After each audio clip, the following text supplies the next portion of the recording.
You're ready to go. Today we're going to be doing a virtual tour of cotton, and you get to meet with a few host sites today, and they're going to introduce themselves here in just a minute. Feel free to turn your cameras on if you have something to add or ask at some point. It's easier for us to know who's talking, and I'm taking note of that when you have a question. And if not, then just keep yourself muted so that we don't get a lot of feedback, and we'll kind of go from there. So David, I'll have you go ahead and introduce yourself first. Okay, my name is David Cardoza. I'm with Cardoza Company. And I guess my part of today is going to be the harvest out in the field. So look forward to explaining anything, and you guys might have questions too.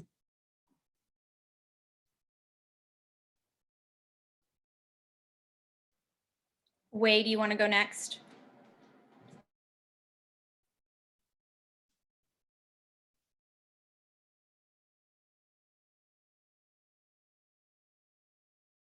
Wade, you're muted. Is that better? Okay, thanks. So my name is Wade VanHooser here at Mid-Valley Cotton. Once the cotton's picked, once David has it picked, he sends it to us, and we will gin it for him. And at that point, we remove the seed, package it all into a bale, and then we will send a sample to USDA.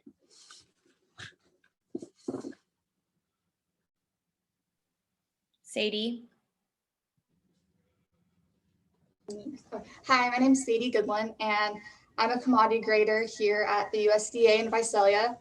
And so, like we was saying, once they gin the cotton, they send it over to us, a sample of it, and we test it here for a bunch of different quality factors and extraneous matter.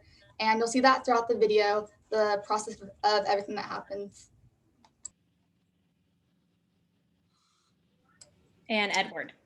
Hello, everyone. I'm Edward Sandoval, and I work here for the USDA classing office. As Sadie said, that's what we pretty much do. We receive the cotton from the gins, and we check for all the quality factors.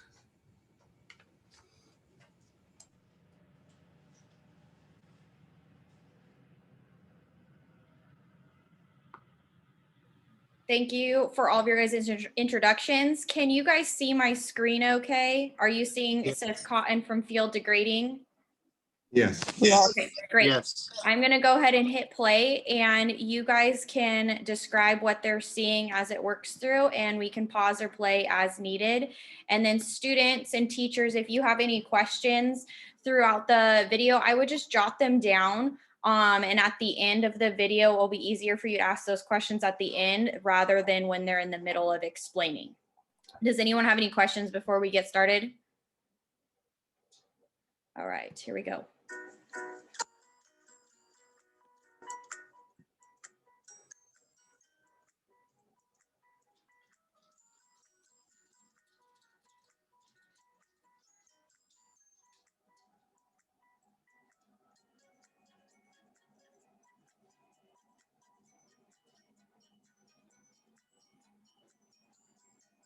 And David, feel free to just chime in whenever. Okay, yeah. So if so what you're seeing here now is obviously the machine going through the field picking. That's the picker head. It's showing the cotton actually being picked off the plant, blown through the head, and then up into the basket.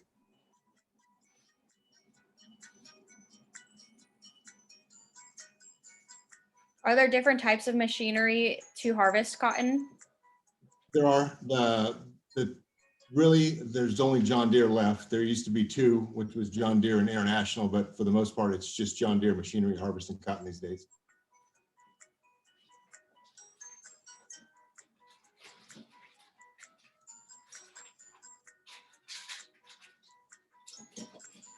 So what you have there is it's called a bull buggy. It's pulling up next to the machine so the machine can unload without having to go out of the field. The machine just unloads in the field, and then the buggy will then transport the cotton to the module, which we'll be seeing next, I'm sure.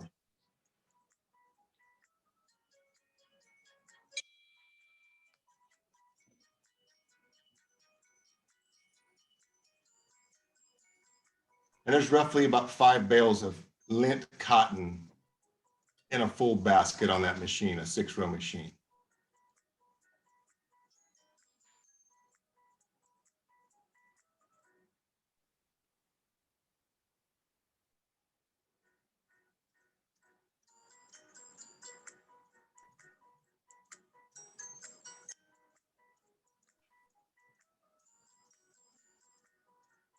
Generally, when are they harvesting in our area? So cotton gets harvested mostly in the month of October. It'll bleed over a little bit into November, but about this time of year now, for the most part, cotton's finished being harvested. And it's planted in March and April. And then I know that there's times that you have to like plow the fields down. Do you mind sharing with them a little bit about when and why you do that? So that's called plow down date, and that's just to keep the pink bollworm eradicated from the area. Which is, it's not something we have a problem with here anymore, but so you can't plant before March 10th, and you have to be plowed under by December the 20th.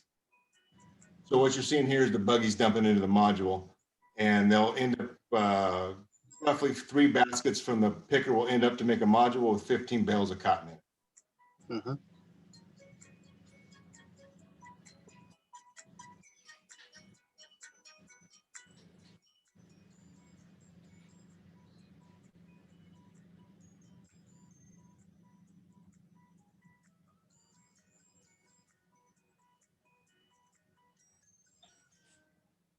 And actually, this is still the equipment that we're running, almost exactly, but it's becoming quickly outdated. The new machines make the round bales, which you've probably seen around the fields. This is a module. It'll be just a few more years, and you probably won't see modules anymore. What's the difference between the round and the rectangular bales? It's just the machinery is different. It's just the cotton picker makes the bale, and you no longer need the bowl buggy or the tractor or the module builder. It's just all done on the machine itself. Okay, great. Thanks, David. Is there anything else you would like to add before we move over to Mid Valley with Wade? Nope, I'll just wait and see if there's any questions later on. Thanks.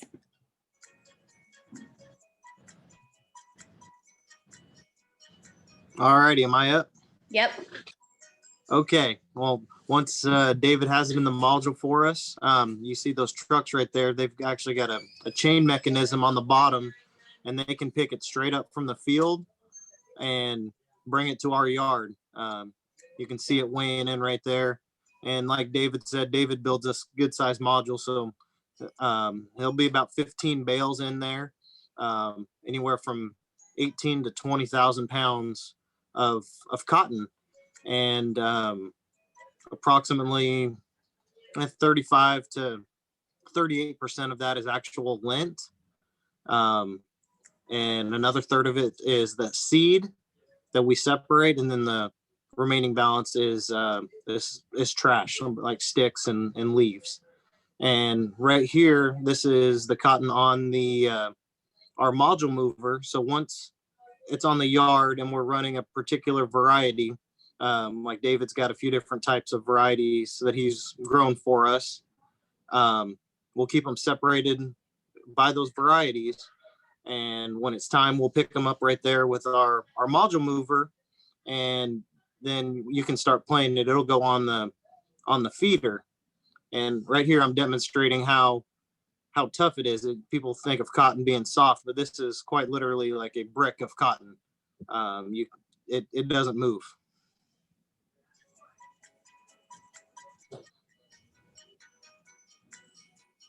And there it is when it's on the feeder. So it goes from the feeder and then gets fed straight into the gin. And we're walking in now, and it goes through 3 different stages of pre-cleaning. So this is the first stage right here, and it goes up right there, and all the sticks will get removed at that point. And we keep on going. And right here's our last stage of pre-cleaning. This is our last shot of cleaning it before the seed gets removed. And right here, we're looking at the gin stand. And this is actually on a larger scale, the same version of a cotton gin that Eli Whitney came up with in, I believe it was 1793, 1794. It's just gotten bigger, but the idea is identically the same, of using a saw to remove the seed from the lint. So that's actually where it happens right there. And keep on going. And I think we missed the next stage, the lint cleaner, but once it goes through a lint cleaner one last time with the seed being removed, now what we're looking at here is the press. So it gets packed into a 500-pound bale and gets packaged up, and we'll get to see it right here. You can see it going up and down, and that's where it's getting packed into a bale. Then it actually will turn, and you'll see it come out right here as a bale. And we've got an automatic strapper that goes around and puts 6 plastic straps, welds them together, and that's how we hold it in place. So we'll get to see it right now. And it's really loud in here. And when I was It's filming really it, loud. you guys actually get to hear things getting explained. If you were in person, you probably would only get to see this stuff. You wouldn't actually be able to hear anything that was being said. It's very hard to communicate in the gin. So right there, you see it, it's packaged into about a 500-pound brick of cotton.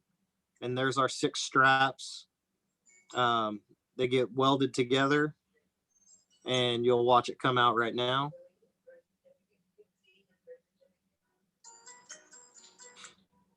And from the module feeder, where it first starts entering the gin, to right here takes about 2 minutes. And you'll see there's a little slight cut right there on the top left part of the screen, and he grabs it. Well, that's me. But there's another part that gets grabbed, and that's what gets sent to USDA. So in your guys' kits, you guys have some samples of different cotton, from like the cotton boll to the cotton seed to the lint, and you guys can take those out of your Ziplocs and feel them. It was more so just so you could feel the texture of the different types of cottons. The only thing that you guys don't have is your Pima bowls. I was not able to get a hold of any of those. And just looking at them, they're real hard to tell the difference between the Pima and the Upland if you were just to look at them. The seed is definitely different. I know you've got both of those in front of you and can see the difference, but the actual lint, it's a little harder to tell. And that's the bagging it goes in, and they each get a custom tag. From here, we'll load them onto trailers there you go, right there for David and all of our other growers, and they go to whatever merchants they've agreed to, and we send them out. Okay, and then Wade, I remember you telling me something about this, which is why I recorded it.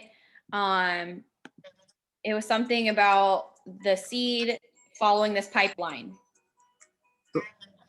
Yeah, so that pipe actually, when we were at you can pause it, but when we were at the gin stand, you could see the seed falling down and the lint keep going through. So at that point, the seed goes through that pipe to our barn right there, and we can direct anywhere on the barn for it to go. So that huge pile right there is seed. Yep. And there's another pile right there. But for a lot of our growers, and David being one of them, they have seed contracts with different seed manufacturers. So what these companies will do is buy the seed from the gin and from the grower, and use the seed as actual cotton seed next year. They'll completely de-lint, so you can see it falling right there. And that's why we keep it separated, because they'll come pick it up, completely de-lint the seed, recoat it, and put it into bags for next year. And that seed could get planted anywhere around the world. California's got the best cottonseed growing capabilities in the world. And that, for example, that pile right there, that's probably about 50 tons worth of seed.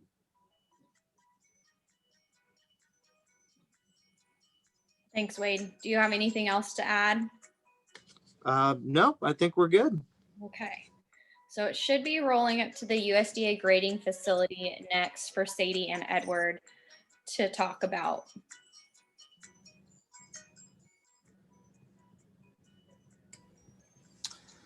So the Visalia classing office is one of 10 offices that class and grade cotton throughout the United States. The Visalia classing office is responsible for the California, Arizona, New Mexico, and far west Texas. So what you see right there, those sacks are what we receive from the gins. Usually they're filled with cotton samples. And we usually have all those bags in those carts. Right there, that's the belt. It's called the rapid condition unit. So that's where we set the samples to have them conditioned. We set them there for about 10 to 15 minutes. As you can see there, she's setting the samples in those trays, and the trays have holes in there, and we have to make sure that they're properly set in there, that there's no big gaps or anything, because the rapid conditioning unit will stop if it detects that there's a big gap in there. So we want the cotton to condition properly.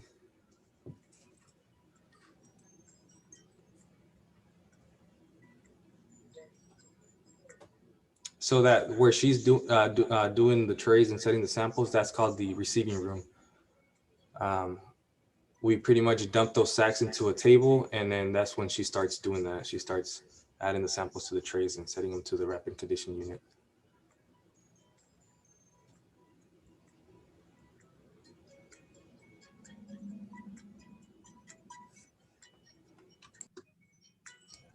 So now we're gonna be going into the lab. So this is actually kind of going in backwards direction. This is the classing area. And then once it goes through, you're gonna see the classers, and that's where they look for the extraneous matter. And then right now they're running it through the HDI machine. So that's what's looking for the strength of it, the uniformity, the color in the trash, and the mic of the cotton. And so right there, it's taking the color and the trash. So it's pressing down and it's looking for the brightness, if it's spotted, yellow, how much trash is in there. And so they only look for the trash. The extraneous matter is what the classers look for. So that bark or grass. And so the cotton is spinning around right here, and then it's gonna go through and it takes it and it brushes it out. So then it can take that uniformity and the strength of it. So it's gonna clamp down. We'll see. And then it takes the strength of it and the uniformity, and then you go through. After this is done. Okay, so this is an auto mic. So can you pause it, right? Go back a little bit. Go back. Yeah. So More? there's two types, right there, it's fine. So there's two types of HDI machines. There's the one where you manually have to weigh out the cotton and then put it into the mic orifice. And then this one, it automatically does it for you. So it's gonna go through and weigh it at the bottom when you put the cotton through, and it's gonna take that mic for you. So you don't have to actually push it through or anything. And so we do calibrations every few hours to make sure that the HDI machines are running properly. And that's just the bar graph showing you that it's working, and that's the calibration cotton. So it's just known value cotton, so we can make sure that those machines are hitting it every time. I And think these are the great. Yeah, someone asked in the chat about like grading, Mhm. and I was just waiting for this to come along. So if you want to, whoever asked that question, here's your answer about grading and standards. Okay, yeah. So these are the standards for both Pima and for Upland. So Upland has universal standards, and then Pima has the official, because they're not universally recognized. And so every year they make new standard boxes, and each one of these shows a different color grade and a leaf grade. So it'll go from one color, 11 color, one leaf, and then it goes on. So So this is the Pima side.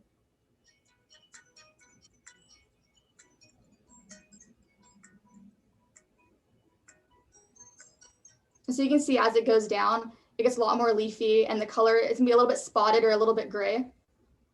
And so we actually have 2 bell presses here also, one for Pima and one for Upland. So you can see it go through. And so all this cotton is just after we run the sample, we just loose it and it goes out to this bell press. And then you can see it coming out. It's a very slow process. Yeah, it's really slow. We don't go through that much. And that's after it's done and wrapped up. And then we leave it there and they come and pick it up. So. Perfect. Thank you. Mhm. I noticed some questions in the chat. I'll just ask them real quick and then you guys can kind of chime in as needed. So someone asked, do you have to manually pick out the cotton seed or does the machine do it for you? I think we covered that, but Wade, do you want to just re-go over that real quickly for that person? Yeah, absolutely. And you can actually, you should have a little bit of it that Katie got for you, and you can remove the seed from the lint by hand and see how hard it is, and then go back to you're headed to it right now, to the gin stand. Let's see where we're at. And we can go forward just a little more right there. So you can see at the bottom right there, that's the seed falling, and then the lint goes on a roller and keeps on going through. But no, there's saws on there that remove the seed from the cotton. Yep. And then, yeah, like he said, if you pulled out your seed from your packs, you can like pick off all the extra lint. None of that seed is cleaned. It's just seed with linters on it. And then another question was about the standards. So this was a specific question. It says, is there a standard for cotton? Like, does it have to meet a certain amount of requirements before getting sent out to the manufacturing companies? So I guess if that's for us, there are certain standards and grades, like I said. There's different colors that it can be for Pima and Upland, and then the different standards for like the strength is hitting within a certain range, or the uniformity, or the mic. And then it gets put into those quality factors, and that's what you can sell it for different commodities or for price. Okay, and then they had a follow-up question. What happens if the USDA says that the cotton is not okay for use or it doesn't meet standards? So we don't say whether it can be used or it can't be used. We're just assigning those quality factors to that cotton. And then it's up to the marketing, whoever's buying that cotton, what they want to buy it and use it for.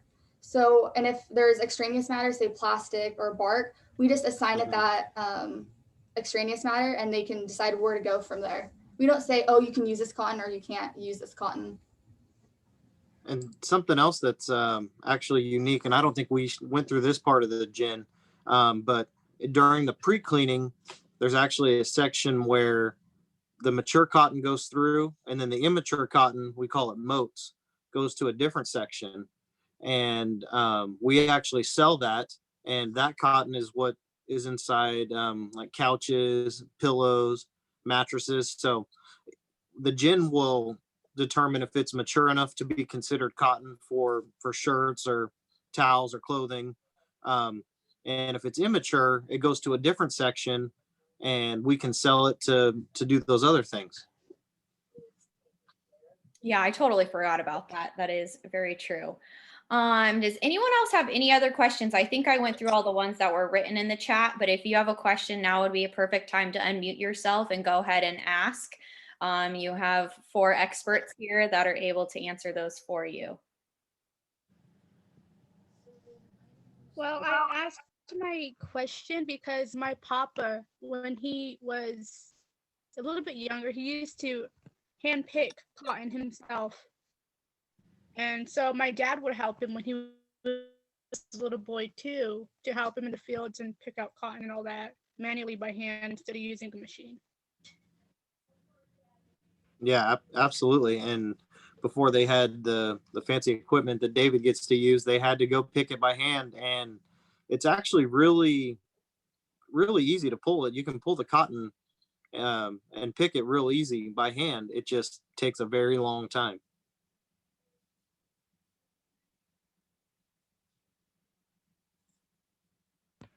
So you guys said that there are different grading like standards and stuff. Like what do the different sections of like grading get used for? So the quality factors that we're looking for are the strength of the cotton, the mic, so the maturity of it, the micronair, and then uniformity of it, and then the color and the trash. So the color is that RD plus V, so that the brightness, the yellowness, spottedness of that cotton. And then the last one is that extraneous matter, so the physical looking at it. And so the machine does everything except for looking for the extraneous matter. That's what the classers do. And once we see that data and what those factors were hitting, that's how you can see the quality of that cotton and how much it can sell for. So if its Pima is longer and stronger, and so that usually sells for a little bit more than say Upland, which is a little bit shorter. Thank you. Any other questions?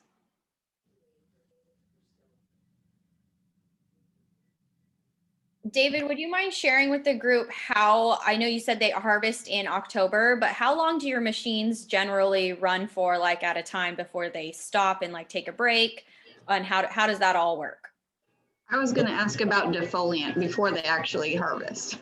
Great question. I think you can talk about those both. Sure. So what is the process that you have to use in order to defoliate the cotton for the kids?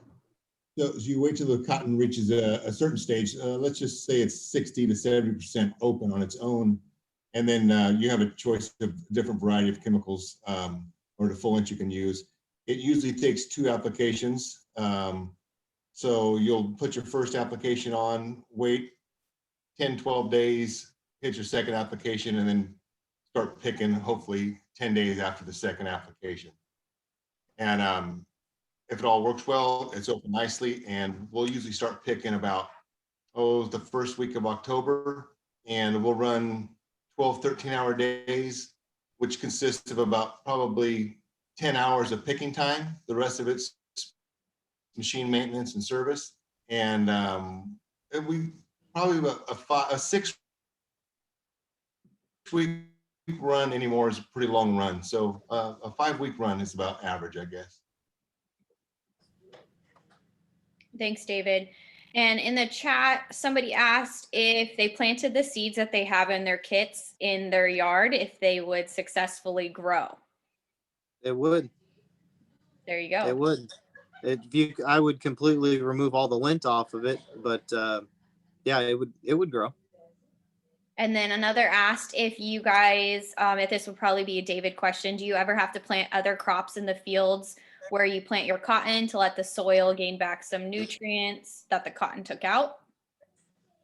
So yeah, it's we do tend to plant cotton behind cotton as much as well, I guess not as much as we can. We're running into is a soil disease, and it's called race 4. So it's almost forcing you into other varieties or just some sort of crop rotation to give the soil a rest. So this soil-borne disease becomes dormant for a while, because when you follow cotton behind cotton, it tends to thrive a little bit, and you have a lot less yield because of it. It actually kills the plant at some point. Thanks, David.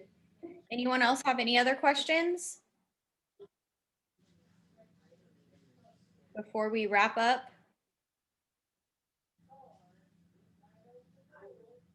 Okay, I will let our hosts go, but I just wanted to say thank you guys so much. A lot of you took a lot of time out of your day, not just today, but letting me come and film, and you've done lots of emailing back and forth. I know this wasn't the same as in person, but we really appreciate you guys working with us again this year, and hopefully next year we can do this in person so that the kids get to like see it in real life. So I just wanted to thank you again on behalf of all of CLBL, and we really appreciate your guys' support. Feel free for, oh, my internet is unstable. Give it a minute. Feel free, hosts, if you need to go and get back to work, you can. The rest of you students, if you could stay on just for a couple of minutes. I just have a couple announcements before you guys take off. So thanks, David, Wade, Sadie, and Edward. I really appreciate it. Yep, thanks for setting all this up. Yeah, absolutely. So the See rest, y'all later.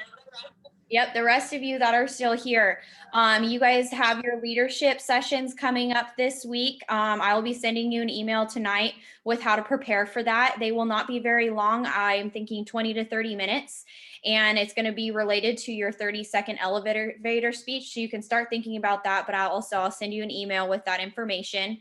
And then I also am still missing a lot of your guys' paperwork. So your teachers have a list, and I will resend it to them as well, of who has and has not turned in their paperwork. Some schools have done an amazing job and gotten those in, but if you haven't sent in your paperwork to me, the liability form, I really, really need that. And if you haven't had a chance to do the Survey Monkey that was sent out a couple weeks ago, please do that again. It will take you about 15 minutes, and it's just a pre-survey. And at the end of the whole farms thing, you will get to do that again.